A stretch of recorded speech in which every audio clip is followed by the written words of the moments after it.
cette cinquième intégrale du concours MIT Integration B est le calcul d'une primitive, le calcul de la primitive, enfin d'une primitive, ici la primitive qui s'annule en 0, d'une fraction rationnelle, l'inverse d'une expression polynomiale du second degré.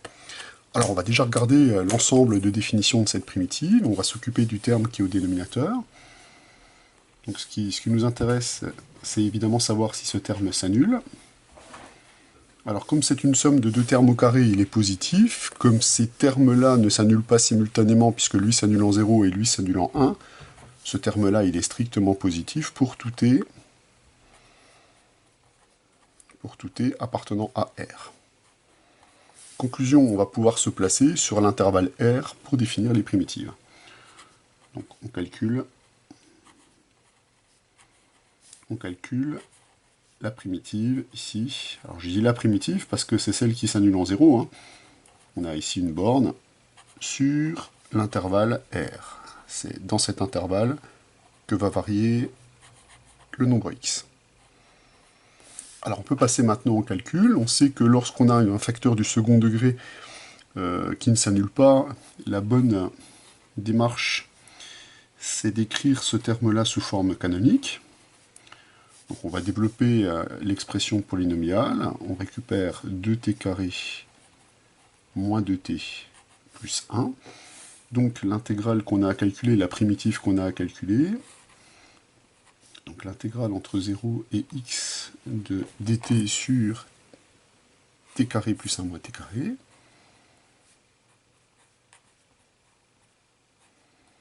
Va donc être égal à... Alors je vais sortir un facteur, le facteur 1,5 entre 0 et x, donc de dt, sur l'expression t carré moins t plus 1,5. Alors la mise sous forme canonique de ce terme-là, je vous rappelle qu'on doit écrire les deux premiers termes sous la forme d'un carré. Donc là on va utiliser notre identité remarquable du collège pour dire que ça c'est le début du carré de t moins 1,5. On vient de rajouter un quart que l'on doit supprimer dans la foulée. Donc le terme qui est ici correspond exactement au terme qui est ici. On n'a plus qu'à rajouter 1,5. Et donc cette expression devient finalement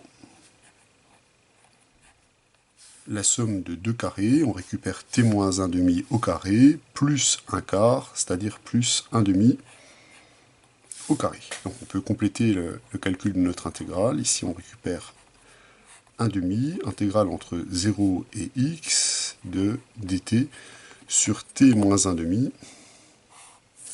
plus 1,5 au carré. Alors là, on est quasiment face à une primitive visuelle de notre cours, puisqu'on sait que quand on intègre le terme 1 sur x carré plus a carré, on va récupérer 1 sur a tangente de x sur a. Donc on est quasiment sur ce format-là. Alors on voit qu'ici, on compose avec une fonction affine dont la dérivée est égale à 1, donc là, on pourrait intégrer directement.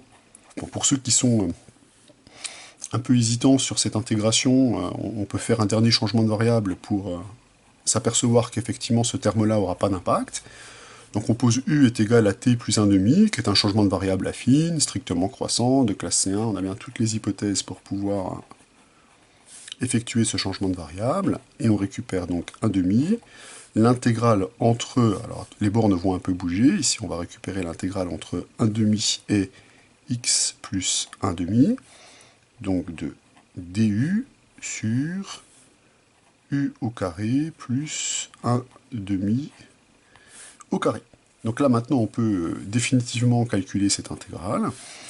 On utilise la primitive que j'ai indiquée. Donc je vous disais que le terme 1 sur x carré plus a au carré, quand je l'intègre par rapport à x, il s'intègre.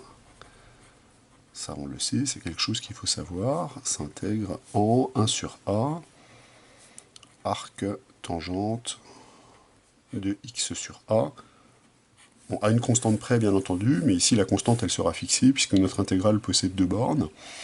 Donc on récupère 1 demi, donc crochet de...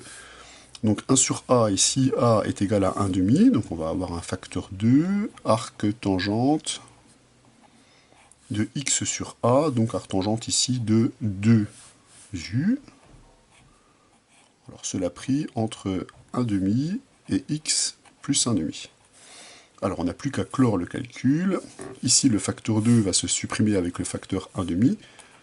On récupère donc arc tangente de 2 fois x plus 1 demi, donc de 2x plus 1, moins arc tangente de 1, et arc tangente de 1 est égal à pi sur 4. Donc on peut conclure que l'unique primitive de cette fonction qui s'annule en 0, c'est en fait arc tangente de 2x plus 1 moins pi sur 4.